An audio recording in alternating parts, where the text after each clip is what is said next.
You probably know someone like this. Nice car, designer clothes, always at some fancy restaurant posting pictures online, vacations every other month. And you look at that person and think, wow, they must be doing really well.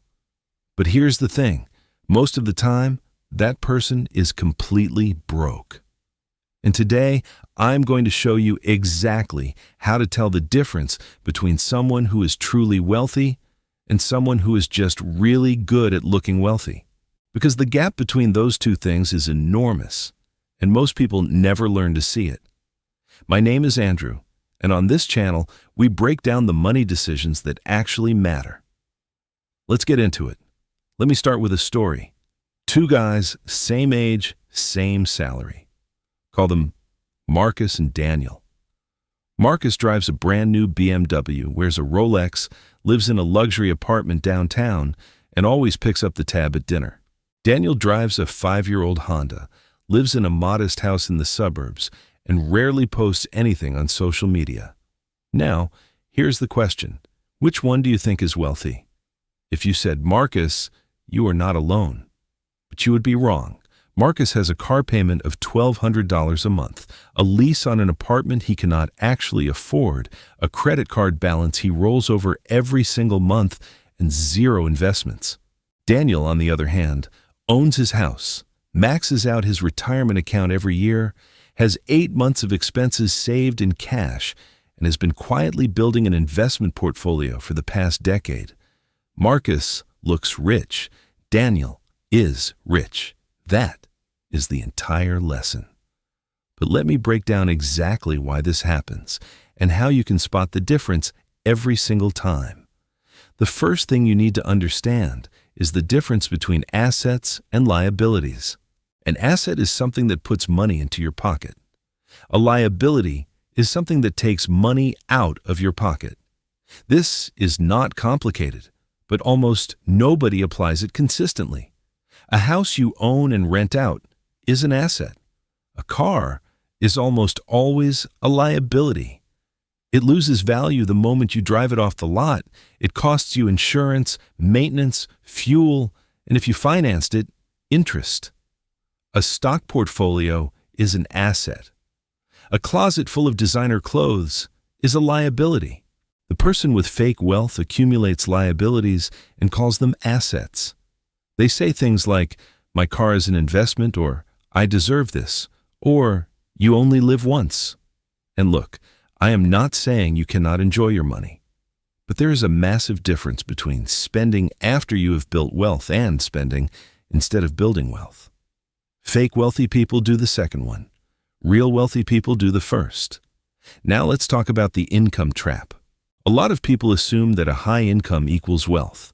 It does not. There is actually a term for this.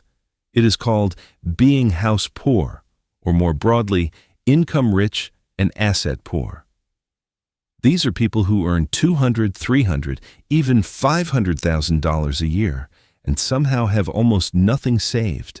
How is that possible? Because their spending scales with their income. Every raise becomes a nicer car. Every bonus becomes a vacation or a renovation. They have what financial experts call lifestyle inflation, and it quietly destroys any chance of building real wealth. The truly wealthy understand something different. They know that wealth is not about how much you earn. Wealth is about how much you keep, grow, and protect. A teacher who saves and invests consistently for 30 years can easily retire with more money than a doctor who spends everything they make. Income is the starting point. What you do with it is what actually matters. Here's another major signal of fake wealth: the obsession with status symbols. And I want to be precise here because this is important. I am not talking about someone who works hard, builds real wealth, and then buys a nice car because they can genuinely afford it. I am talking about someone who buys the status symbol first, before they have anything saved, because they want people to think they are successful. The psychology here is fascinating. Studies consistently show that people overestimate the respect and admiration they receive from expensive purchases. You buy the Rolex thinking people will be impressed, but most people are not thinking about your watch. They are thinking about their own problems. The wealthy person understands this. They do not need external validation from possessions because their bank account, their portfolio, their passive income, those things give them something far more valuable than admiration. They give them options, freedom, security. You cannot Instagram your net worth, but it will determine the entire quality of your life. Let me give you 3 specific questions you can ask about anyone, including yourself, to figure out which category they fall into. Question 1. If this person stopped working tomorrow, how long could they survive on what they have? This is the single most powerful question in personal finance.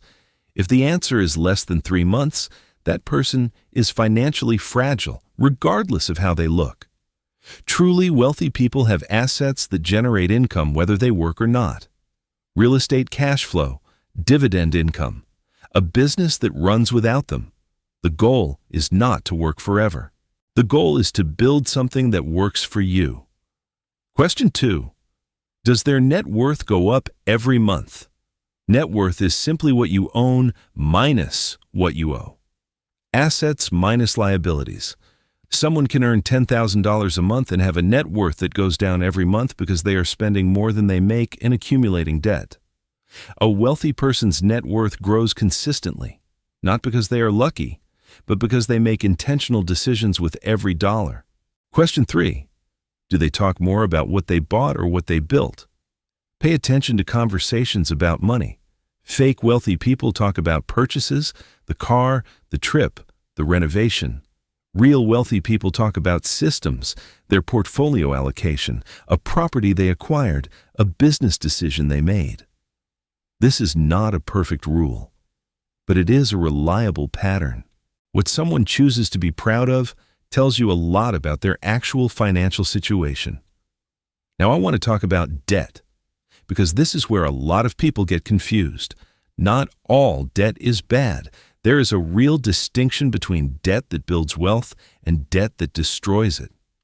A mortgage on a rental property where the rent covers the payment, and then some, that is, productive debt. A business loan that generates more revenue than it costs, productive debt. A car loan on a depreciating vehicle, credit card debt on consumption, buy now, pay later schemes for clothes and gadgets, that is, destructive debt. The fake wealthy person uses destructive debt constantly and calls it normal. And unfortunately, the financial system is designed to make this very easy. Banks will give you a car loan in 20 minutes. Getting a small business loan takes months. The system profits from your consumption debt. Real wealth builders understand this, and they are ruthless about the distinction. They use debt as a tool when it makes mathematical sense, and they avoid it completely when it does not. Let me walk you through what building real wealth actually looks like, because it is genuinely less exciting than the fake version, and that is exactly why most people do not do it. It looks like driving a reliable used car while your coworker leases something new every 3 years. It looks like making your lunch 4 days a week. It looks like automatically transferring money to investments the same day your paycheck hits before you have a chance to spend it. It looks like saying no to things that do not align with your financial goals. It looks boring from the outside.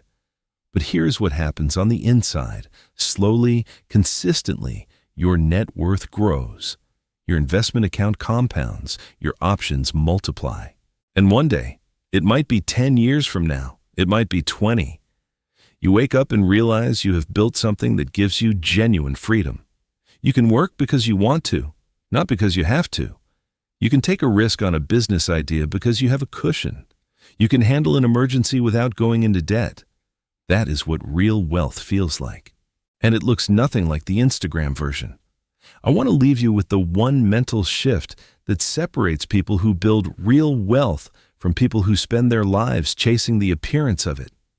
Stop asking, can I afford this monthly payment? And start asking, what is this really costing me?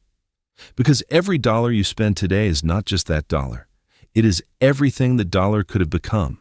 $100 invested at 25 years old, assuming historical average market returns, becomes roughly $2,000 by retirement. Every time you swipe your card on something you do not need, you are not just spending money. You are spending future freedom. The fake wealthy person never thinks this way. The real wealthy person cannot think any other way. It becomes automatic. Every financial decision runs through that filter. What is this actually costing me in the long run? Is this moving me toward freedom or away from it? Real wealth is quiet. It does not need an audience. It does not need validation. It is the number in your account that keeps growing. It is the assets that work while you sleep.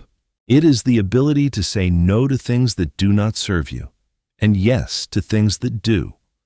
Not because you are trying to impress anyone, but because you have built something real. If this video gave you a different way to think about money, hit subscribe and turn on notifications, because every week we break down exactly this kind of thing. The real math behind the money decisions that shape your life. And in the next video, I am going to show you the exact formula for figuring out how much you need to save every month to actually retire early. The numbers might surprise you. Click right there, and I will see you in the next one.